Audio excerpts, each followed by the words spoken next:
When you first get to a location or a studio, or set up a project to shoot, you might feel a little bit uncomfortable or not quite in the creative zone. If this is the case, you're not alone. Whenever I first get my camera out, it almost feels as if I've just picked it up for the first time, especially if it has been a while since I last took some photos.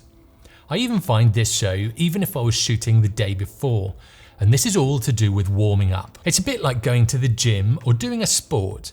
You need to do some warm-up laps, exercises, or you might just need to get into the right headspace, and this is so true with photography. If you find yourself feeling uncomfortable when you first start shooting, this is completely normal.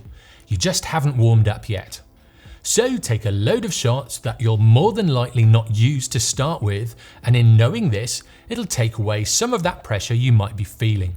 And after a short while, you'll start getting into the flow, you'll start finding your rhythm, and then you'll start seeing shots that you wouldn't have to start with. Every photographer that I know does go through this, and it's like with anything, you just need to warm up. For more videos, subscribe and make sure you turn on notifications. Also, head over to my YouTube channel where I have a growing library of photography and videography tutorials. I'll see you next time.